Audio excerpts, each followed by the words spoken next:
হসপিটালের বেডে কারা শুয়ে থাকে জানে? যারা দুবেলা ওই কি বলবো হরিবাসরে দাঁড়িয়ে ঠ্যাংসি বাজছে। হসপিটালের বেডে তারাই শুয়ে থাকে দেখবেন যারা মাছ মাংস ছাড়া ভাত খেতে পারে না। অনেকে বলে আমরা বাঙালি মাছ মাংস ছাড়া খেতে পারি না। খাও খাও খাও, তুমি মাছ খাচ্ছ মাংস খাচ্ছ, কেউ তোমায় বারণ করেনি, খাও খাও। কিন্তু মনে মনে ভেবো, খুব ধ্যান দিয়ে শুনুন, হরিবাসরে দাঁড়িয়ে যতগুলো কথা বলে যাব আপনাদের চরণ থেকে ঘুরে ঘুরে চরণের ধুলি পেয়ে পেয়েই তো শিখেছি। গুরু চরণ আশ্রয় করে আমায় কেউ খারাপ ভাববেন না।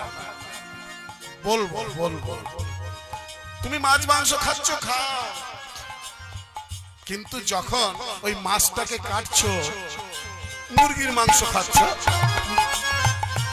মুরগিটাকে কাটছো, সে তো অবলা, তার মধ্যেও প্রাণ আছে, সে কিন্তু বলে যাচ্ছে মারা যাবার সময়, হে ভগবান আজ আমি অবলা, আমি দুর্বল, তাই আমায় মেরে আমায় কেটে তুমি আমার মাংস রন্ধন করে সেবা করছো। আগামী জন্মে তুমি হবে দুর্বল, আমি হব সবল, সেই জন্মে তোমায় মেরে তোমায় কেটে আমি আমার রচনা তিক্ত করব। কাঁদালে কাঁদিতে হবে, এ কথাটি মিথ্যে নহে। আমার প্রমাণ কি গো? একটু ছোট্ট প্রমাণ দিয়ে যায়, সময়টা সংক্ষেপ। ত্রেতা যুগে মহারাজ দশরথ তার 4 পুত্রের মধ্যে বড় ছেলেটাকে অযোধ্যার সিংহাসনে বসাবেন, সবকিছু ঠিকঠাক হয়ে গেল, কাঁদালে কাঁদিতে হবে, এ কথাটি মিথ্যে নয়। আজ তুমি যাকে কাঁদাচ্ছ, তুমি জেনে বুঝে যার উপরে অত্যাচার করছো, একদিন দেখবে তার অব্যক্ত যন্ত্রণা, অব্যক্ত ব্যথাটা ডবল হয়ে তোমার বুকে ফিরে আসবে। ইতিহাস সাক্ষী আছে, কত রাজা মহারাজা, কত সম্রাট সময়ের সাথে সাথে মিশে গেছে অত্যাচারী রাজারা। 200 বছরের ব্রিটিশ শাসন, অত্যাচারী ব্রিটিশ শাসন ধুয়ে মুছে সাফ হয়ে গিয়েছে। আমি আসার সময় তো দেখলাম মাতঙ্গিনী হাজরা একজন বৃদ্ধার স্ট্যাচু করা আছে। কে গো? আমরা প্রণাম করি, যেখানে যেখানে দেখি প্রণাম করি, এই মেদিনীপুরের মাটিটাকে প্রণাম করি। ঈশ্বরচন্দ্র বিদ্যাসাগর, তিনি কি সোনার চামচ মুখে দিয়ে জন্মেছিল? না না না না, কর্ম গুণে তিনি আজ দেবতা হয়ে গিয়েছেন। আজ বছরে একবার হলেও 15ই আগস্টের দিনে বীর ক্ষুদিরামের ছবি রাখা হয় ক্লাবের সামনে, কত অফিসে, থানায়, কোর্টে। কেন? মাতঙ্গিনী হাজরার ছবিতে আমরা মালা দিই। কেন? তারা কর্মগুণে দেবতা হয়ে গেছে। আর তুমি যদি জেনে বুঝে কাউকে কষ্ট দাও, দুঃখ দাও, তার অব্যক্ত যন্ত্রণাটা একদিন ডবল হয়ে ফিরে আসবে তোমার মুখে। সেইটারই উদাহরণ দিচ্ছি, একটু শুনুন। হ্যাঁ হ্যাঁ, আপনি আপনাদের ব্যাংকে, এই মেদিনীপুরের বড় একটা স্টেট ব্যাংকে মনে করুন আপনি 50,000 টাকা অনেক কষ্ট করে জমা করে রাখলেন, ফিক্সড করলেন। তাহলে 50,000 টাকা যদি ফিক্সড করেন, একটা নির্দিষ্ট সময় হলে সেটা ডবল হয়ে আপনার অ্যাকাউন্টে ফিরে আসবে। আপনার তখন টাকাটা গুনতে খুব ভালো লাগবে। ঠিক তেমন যদি কোনো ভক্তকে আপনি দুঃখ দিয়ে থাকে, যদি কোনো নির্দোষকে আপনি দুঃখ দিয়ে থাকেন, তাহলে তারও মনের ব্যথাটা, তারও অব্যক্ত যন্ত্রণাটা একটা সময়, নির্দিষ্ট সময়ে ডবল হয়ে ফিরে আসবে তোমার বুকে। প্রমাণ কি? প্রমাণ ছাড়া তো কথা বললে হবে না। ত্রেতা যুগে রাজা দশরথ চিন্তা করলেন আমার বয়স হয়ে গেছে, এবারে আমার বড় ছেলেটা রামচন্দ্রকে আমি অযোধ্যার সিংহাসনে বসিয়ে দিয়ে আমি রাজপাট এসবের হিসেব চুকিয়ে দিয়ে আমি জঙ্গলে চলে যাব, ভগবানের নাম গান করব। সিদ্ধান্ত হয়ে গেল আগামী দিন প্রভাতে রামচন্দ্রের রাজ্যাভিষেক হবে। হ্যাঁ, ওই যে মন্থরা বুড়ি কুমন্ত্রণা প্রাণ দিয়ে যিনি যে মা ভালোবাসতো, আমরা মাতা কৈকেয়ীকে ত্রেতা যুগের একটা ভিলেন মানে মহিলা ভিলেন চরিত্র রূপে দেখি, কিন্তু কেন ওই যে কাঁদালে কাঁদিতে হবে, যুগে যুগে তাকেও কাঁদতে হয়েছিল সামান্য একটা ভুলের কারণে। সাধু সঙ্গে স্বর্গবাস আর অসৎ সঙ্গে নরকবাস। দেখুন ওই মন্থরা বুড়ির কুমন্ত্রণায়, মন্থরা বুড়ির কুমন্ত্রণায় সেদিন কৈকেয়ী মাতা, আমি খুব সংক্ষেপে বলে যাচ্ছি বাবা, সেদিন কৈকেয়ী মাতা হঠাৎ করে রাতের অন্ধকারে রাজা দশরথকে বলে উঠল, হে মহারাজ দশরথ, পূর্ব প্রতিশ্রুতি অনুযায়ী আপনি আমাকে এখনই দুটো বর দিন। কৈকেয়ী, আজ আমি আনন্দিত, কি বর চাও তুমি? বলছে, শুনুন মহারাজ, আমি দুটো বর চাইবো।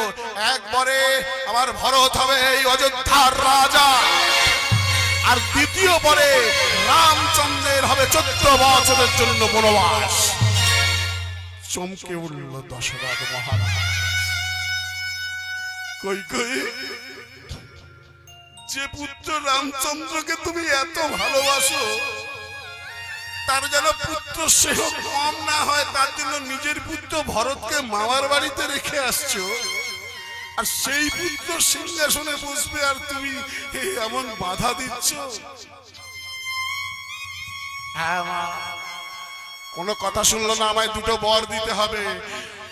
দশরথ মহারাজ বলল, বেশ, আমি তো প্রতিজ্ঞাবদ্ধ, আমি বর দেব দেব। সঠিক সময়ে রামচন্দ্রের কানে এলো সেই কথাটা, সারা রাজ্যের প্রজারা জানতে পারলো। প্রজারা যখন জানতে পারলো রাজা রামচন্দ্র আর রাজ সিংহাসনে বসবে না, তারা থরে থরে দাঁড়িয়ে রইল রাজপ্রাসাদের সামনে। মায়েরা শুনতে থাকুন, শুনতে থাকুন। হ্যাঁ, শুনো, মহা এক গভীর রহস্য তত্ত্ব কথা। একটা সময় এলো সকালবেলা, রাজবেশ পরিত্যাগ করে দাঁড়িয়ে পড়েছে রাম লক্ষ্মণ সীতা, যাবে বনবাসে। হ্যাঁ, বনবাসে যাবে, তারা দাঁড়িয়ে পড়েছে। রাজবেশ পরিত্যাগ করে বনবাসীর রূপ ধরে নিয়েছে।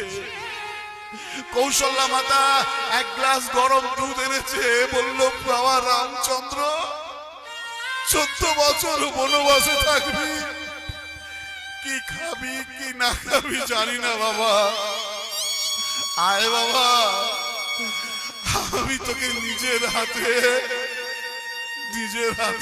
এই দুগ্ধ পান করিয়ে দিই, এই গ্লাসের দুগ্ধটা পান করিয়ে দিই। ছুটে এলো ঝড়ের বেগে কৈকেয়ী, আর কৌশল্যার হাত থেকে সেই দুধের গ্লাসটা নিয়ে মাটিতে আছাড় মেরে ফেলে দিল। যখনই আছাড় মেরে ফেলে দিল, চোখের সামনে কৌশল্যা মাতা করে কেঁদে উঠল।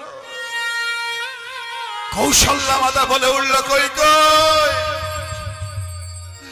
তুই তোর ছেলেকে রাজা করবি, তাতে আমার দুঃখ নেই, কিন্তু কি জানিস, শোন কৈকেয়ী, আমার ছেলেটাকে তুই 14 বছরের জন্য বনবাসে পাঠাচ্ছিস। এক গ্লাস দুগ্ধ এনেছিলাম পান করাবার জন্য, তুই সেটাও পান করতে দিলি না। শোন কৈকেয়ী, আমি তোকে অভিশাপ দিলাম, আমি এক জন্ম পুত্র শোকে বিহ্বল হয়ে যাচ্ছি, আর তোকে তিন জনম পুত্র পুত্র শোকে কাতর হয়ে যেতে হবে, কাঁদালে কাঁদিতে হবে। এ কথাটি মিথ্যে নহে বাবা। হ্যাঁ, প্রথম জন্মে তুই হবি, প্রথম জন্মে তুই হবি দেবকী। তোর দিয়ে দিয়ে থাকবে না কিছুই বাকি, নাম হবে তোর দেবকী। তোর গর্ভে স্বয়ং আসবে ভগবান। কিন্তু আজকে আমার ছেলেকে তুই ওই গরম দুধ পান করাতে দিলি না, সেদিনও তোর গর্ভে ভগবান আসবে বটে, কিন্তু তুই দুগ্ধ পান করাতে পারবি না, পারবি না, পারবি না। দেবকী জন্ম ওই কৈকেয়ী জন্ম নিয়েছিল দেবকী রূপে। দাপার যুগে কংসের কারাগারে এক এক করে সন্তানের জন্ম দিয়েছে, আর নিজের দাদা কংস তার চোখের সামনে তার জন্ম দেওয়া সন্তানকে আছাড় মেরে হত্যা করেছে।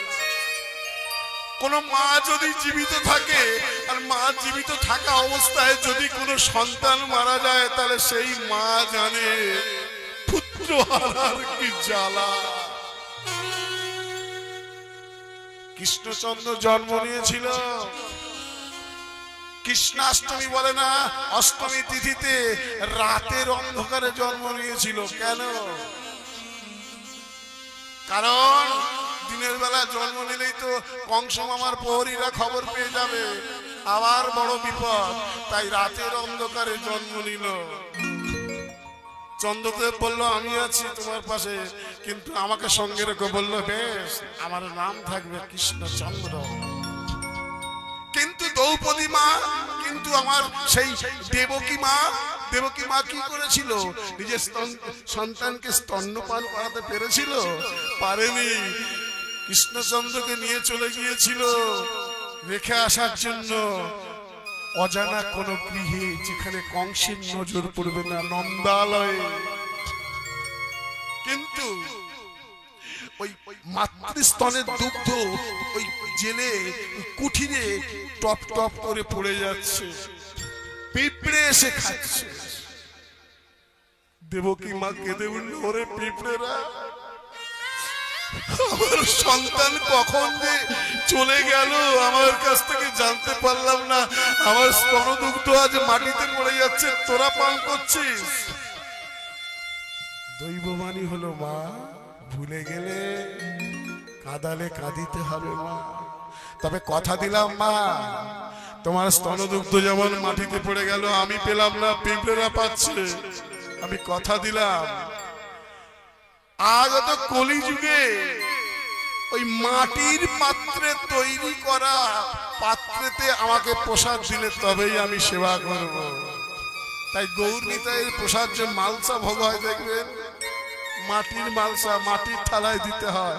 কারণ আমরা পারি না স্টিলের থালা, আমরা পারি না ভালো ভালো দামি দামি পিতল কাঁসা, আমরা পারি না একটা বড় থালা তৈরি করতে। আচ্ছা, আমরা তো পারি, কিন্তু না, মাটির থালা ভগবানকে এই কলিযুগে সেবা দিতে হবে, তবেই তিনি গ্রহণ করবেন। প্রথম জন্মে তুই হবি দেবকী, দ্বিতীয় জন্মে তুই হবি গুন্ডিচা রানী, তৃতীয় জন্মে তুই হবি রাজা ইন্দ্রদুম্নের স্ত্রী গুন্ডিচা। এক রাতের মধ্যে তোর 18টা ছেলে রক্ত বমি উঠে মারা যাবে। খুব মন দিয়ে শুনুন, যারা পুরীতে গেছেন 18 নালা দর্শন করেছেন, 18 নালা নামে এখনো এমন একটা স্থান রয়েছে পুরীতে, ওটা রানী গুন্ডিচার 18টা ছেলে এক রাতের মধ্যে রক্ত বমি উঠে মারা গিয়েছিল। নালার সৃষ্টি, ওই কূপটার সৃষ্টি হয়েছিল, ওটাকে বলা হয় 18 নালা। আর তৃতীয় জন্মে তুই হবি শচী, তুই হবি শচী। কাঁদালে কাঁদিতে হবে, কথাটি মিথ্যে হবে নয়। তৃতীয় জন্মে তুই হবি শচী। এক এক করে তোর গর্ভে সন্তান আসবে, আসবে আর মরবে, আসবে আর মরবে। শেষে একটা সন্তান থাকবে, সেও অল্প দিনে নিখোঁজ হয়ে যাবে। আর একটা সন্তান আসবে বটে, তবে শোন, সেও তোর কাছে বেশি দিন থাকবে না। তোকে ছেড়ে সন্ন্যাস নিয়ে চলে যাবে। আগে থেকে সব সেটিং হয়েছিল বাবা, এমনি এমনি হয়নি। এক মহা গভীর সেটিং তত্ত্ব। কত বলবো, গুরু কৃপায় আপনাদের চরণ তলে আস্তে আস্তে ঘুরতে ঘুরতে অনেক কিছুই বলার আছে, কিন্তু সময়ের অভাবে বলতে পারি না। কাঁদালে কাঁদিতে হবে, এ কথাটি মিথ্যে নয়। তাই হেলায় ফেলায় জীবন নষ্ট করে দিও না। সময় থাকতে থাকতে তোমরা হরি ভজন করো। হেলাতে জীবন কাটিও না। নারদ ঋষি ওই রাস্তা দিয়ে যাচ্ছে আর বলতে বলতে যাচ্ছে, ভজ ভজ ভাই যুগল চরণ। হেলাতে জীব কাটায় নায়া, ভজ ভজ যুগল চরণ। ত্যাজি ভগয়াসা নামে মকরম্ভে, মধুতে মরিলি মো এ মায়ার সংসারে। এই মায়ার সংসার, এই সংসারে আমরা এসে পড়েছি।